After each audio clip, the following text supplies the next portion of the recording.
Shalom saudara-saudara, jemaat yang dikasihi oleh Tuhan Yesus Kristus dimanapun Anda berada. Pada saat ini bersama saya Pendeta John Lamhot Sinaga yang bertugas di GKPS Resort Bandar Lampung. Pada kali ini kita akan belajar tentang firman Tuhan. Kita akan mendengarkan kebenaran firman Tuhan, yaitu yang diambil dari Kitab Imamat pasal 25, dimulai dari ayat yang pertama hingga ayat ke-13. Tapi sebelum kita mendengarkan firman Tuhan bersama, terlebih dahulu kita menyerahkan diri kita, kehidupan kita, pribadi kita kepada Tuhan, agar Tuhan mengajari kita melalui Roh Kudus-Nya, memimpin kita untuk mengerti tentang firman Tuhan melalui doa. Kita bersatu di dalam doa. Allah Bapa kami yang baik, yang bertata di kerajaan surga, kami bersyukur untuk waktu yang Tuhan berikan kepada kami, sehingga kami boleh bertemu kembali dalam ibadah kami. Tuhan, sebentar lagi kami akan mendengarkan kebenaran firman Tuhan. Kiranya melalui Roh Kudus yang daripada Tuhan mengajari kami untuk mengerti tentang firman-Mu. Berfirmanlah Tuhan, kami telah siap untuk mendengarkan firman-Mu. Amin. Saudara-saudara yang dikasihi oleh Tuhan Yesus Kristus, mari kita membuka Alkitab kita dari Kitab Imamat pasal 25, dimulai dari ayat yang pertama hingga ayat ke-13. Saya akan membacakannya kepada saudara-saudara dimanapun Anda berada. Demikian firman Tuhan yang tertulis dalam Imamat 25 ayat 1 hingga ayat 13. Tahun Sabat dan tahun Yobel. Tuhan berfirman kepada Musa di Gunung Sinai, berbicaralah kepada orang Israel dan katakan kepada mereka, apabila kamu telah masuk ke negeri yang akan kuberikan kepadamu, maka tanah itu harus mendapat perhentian sebagai sabat bagi Tuhan. 6 tahun lamanya engkau harus menaburi ladangmu, dan 6 tahun lamanya engkau harus merantingi kebun anggurmu dan mengumpulkan hasil tanah itu. Tetapi pada tahun yang ke-7 haruslah ada bagi tanah itu suatu sabat, masa perhentian penuh, suatu sabat bagi Tuhan. Ladangmu janganlah kau taburi, dan kebun anggurmu janganlah kau rantingi. Dan apa yang tumbuh sendiri dari penuaian itu janganlah kau tuai, dan buah anggur dari pokok anggurmu yang tidak dirantingi janganlah kau petik. Tahun itu harus menjadi tahun perhentian penuh bagi tanah itu. Hasil tanah selama sabat itu haruslah menjadi makanan bagimu, yakni bagimu sendiri, bagi budakmu laki-laki, bagi budakmu perempuan, bagi orang upahan, dan bagi orang asing di antaramu yang semuanya tinggal padamu. Juga bagi ternakmu dan bagi binatang liar yang ada di tanahmu, segala hasil tanah itu menjadi makanannya. Selanjutnya engkau harus menghitung 7 tahun sabat, yakni 7 kali 7 tahun, sehingga masa 7 tahun sabat itu sama dengan 49 tahun. Lalu engkau harus memperdengarkan bunyi sangkakala di mana-mana dalam bulan yang ke-7 pada tanggal 10 bulan itu. Pada hari raya perdamaian kamu harus memperdengarkan bunyi sangkakala di mana-mana di seluruh negerimu. Kamu harus menguduskan tahun yang ke-50 dan memaklumkan kebebasan di negeri itu bagi segenap penduduknya. Itu harus menjadi tahun Yobel bagimu, dan kamu harus masing-masing pulang ke tanah miliknya dan kepada kaumnya. Tahun yang ke-50 itu harus menjadi tahun Yobel bagimu. Jangan kamu menabur, dan apa yang tumbuh sendiri dalam tahun itu jangan kau tuai, dan pokok anggur yang tidak berantini jangan kamu petik buahnya. Karena tahun itu adalah tahun Yobel, haruslah itu kudus bagimu. Hasil tahun itu yang hendak kamu makan harus diambil dari ladang. Dalam tahun Yobel itu kamu harus masing-masing pulang ke tanah miliknya. Demikian pembacaan firman Tuhan. Berbahagialah orang yang mendengarkan firman Tuhan dan tekun melaksanakannya dalam kehidupannya hari lepas hari. Shalom bagi kita semua. Saudara-saudara yang terkasih dalam nama Tuhan Yesus Kristus, kita tahu dalam perjalanan bangsa Israel menuju tanah yang dijanjikan oleh Allah kepada mereka, yaitu tanah Kanaan, Allah dengan jelas memberitahukan hal-hal, aturan-aturan yang harus dijalankan oleh bangsa Israel tersebut. Ternyata Tuhan Allah telah menyediakan hal yang luar biasa bagi bangsanya sendiri. Allah memberikan aturan-aturan tersebut melalui Nabi Musa yang dipanggil Allah ke sebuah tempat, yaitu ke Gunung Sinai. Kita dapat melihat dalam ayat yang pertama, Tuhan berfirman kepada Musa di Gunung Sinai. Nah, apa tujuan Allah memanggil Musa pada saat itu? Ternyata Allah memberikan aturan-aturan yang harus disampaikan kepada bangsa Israel. Dan kita tahu ternyata aturan-aturan yang berlaku bahkan dalam kehidupan kita sehari-hari tujuannya adalah untuk kebaikan kita. Nah, begitu juga dengan teks kita, khotbah kita pada saat ini. Ada aturan-aturan yang harus dijalankan, yang harus ditepati oleh bangsa Israel pada saat itu, di mana aturan-aturan tersebut untuk kebaikan orang-orang di sekeliling kita, bahkan buat kita sendiri. Aturan yang disampaikan Allah kepada Musa berisi tentang tahun Sabat dan tahun Yobel.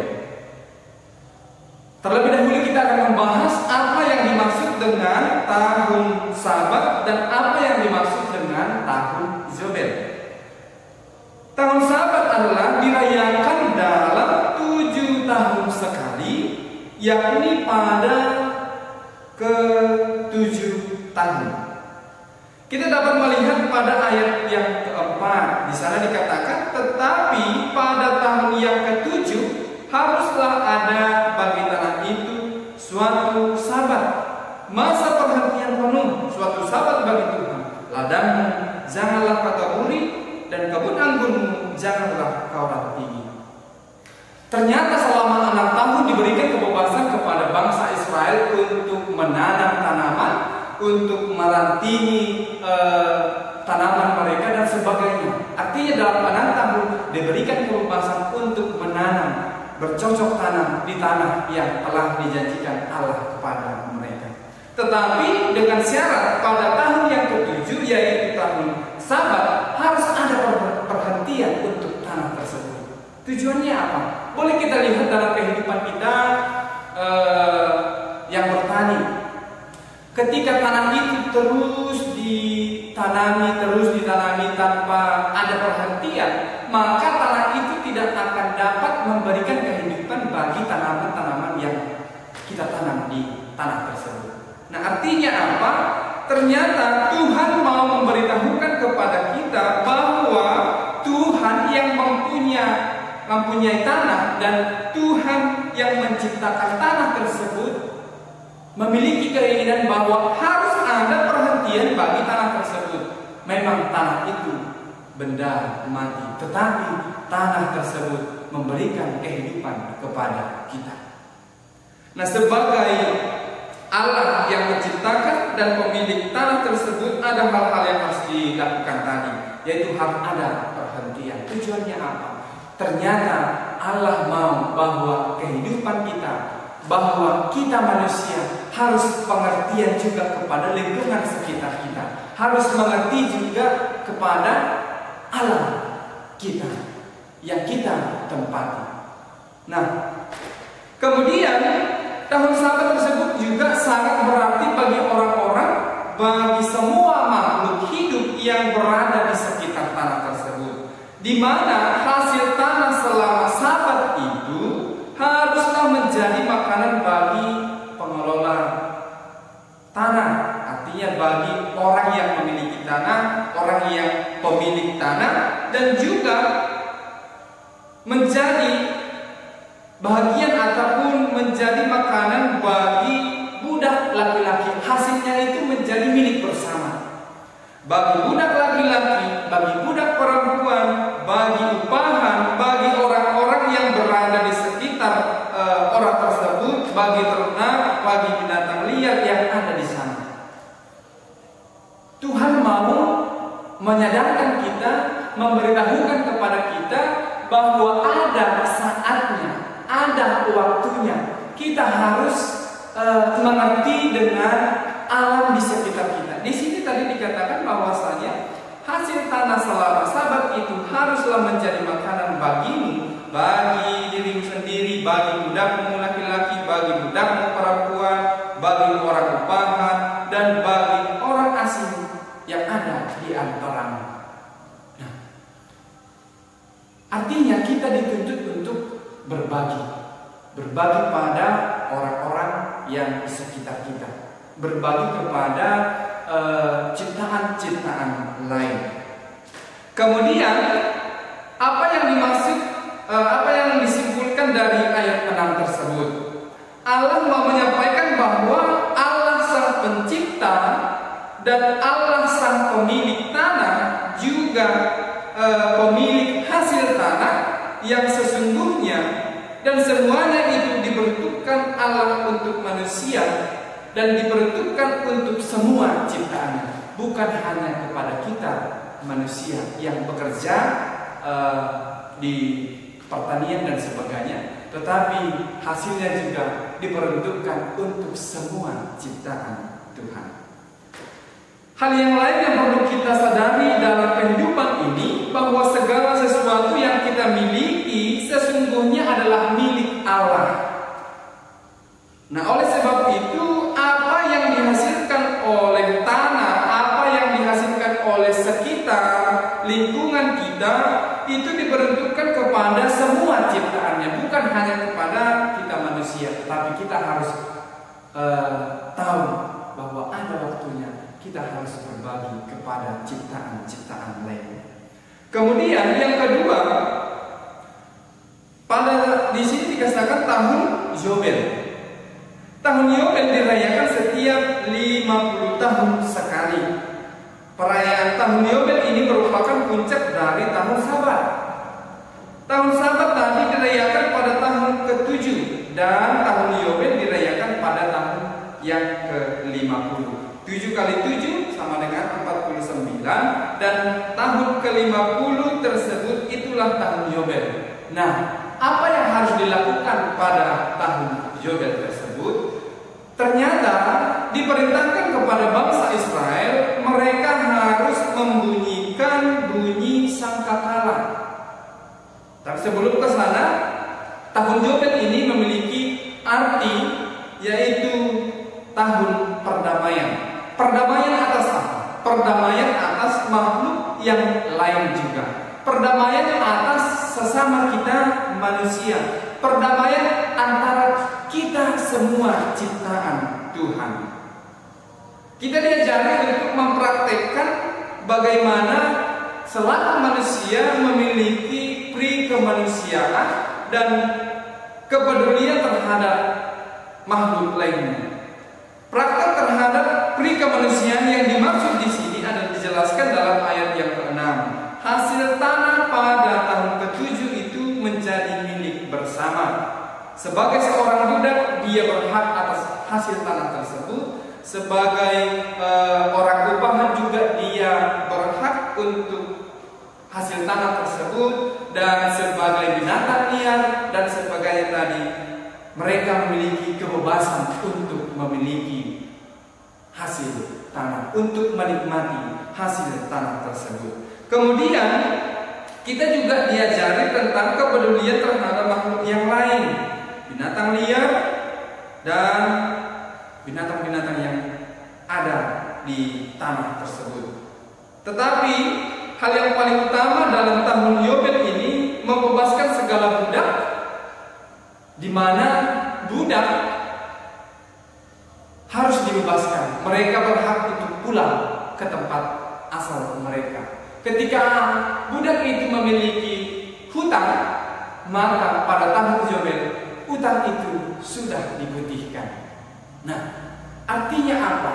Ada waktunya ketika kita memiliki hutang kita harus membayar. Itu yang kita bisa lihat dalam teks tersebut. Nah, ketika seorang budak tadi dia budak di sebuah keluarga, maka ada waktunya dia memiliki kebebasan. Itu yang boleh kita ambil. Saudara-saudara yang dikasihi oleh Tuhan Yesus Kristus, yang diambil, yang bisa kita ambil dari teks ini, ambilan pada saat ini, yang pertama adalah menyadarkan kita bahwa dalam hidup ini kita diajari mengerti, kita diajari untuk sadar bahwa dalam hidup ini ada waktunya, bahwa dalam kehidupan itu segala sesuatu ada waktunya. Ada waktunya kita harus mencari untuk kehidupan kita sendiri. Dan ada waktunya kita harus berbagi kepada orang-orang di sekitar kita. Ulang kita memikirkan diri sendiri.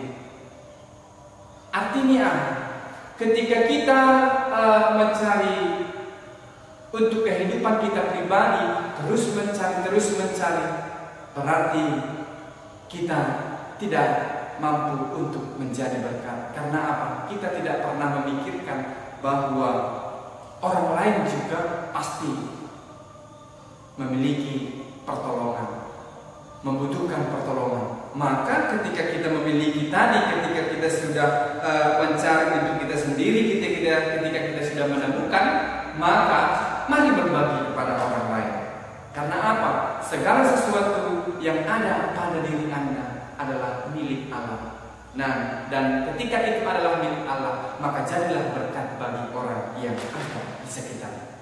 Dan kemudian Allah menyediakan segala sesuatu untuk kita. Tujuannya adalah melakukan hal, tujuan Allah melakukan hal tersebut adalah bukan untuk memperkaya diri sendiri, tetapi untuk berbagi kepada orang lain. Mari berbagi kepada orang lain. Orang yang membutuhkan banyak di sekitar kita. Maka ketika kita memiliki kecukupan baik materi dan sebagainya, mari berbagilah kepada orang. Meski itu sedikit, tetapi bagi orang yang memerlukan itu menjadi hal yang luar biasa baginya. Kemudian apa yang ada pada kita dapat kita bagikan kepada orang lain. Karena apa? Karena di dunia ini kita bisa memiliki, tetapi ketika kita tidak ada lagi di dunia ini, harta benda yang Anda miliki, harta benda yang saya miliki, harta benda yang kita miliki ini tidak dapat kita bawa. Oleh sebab itu, carilah dahulu kerajaan Allah, bukan carilah dahulu yang disebut sebagai harta. Harta yang paling utama adalah kerajaan Allah. Nah, itulah yang diinginkan Allah kepada bangsa Israel, dan itu juga lah yang diinginkan oleh Allah kepada kita. Mari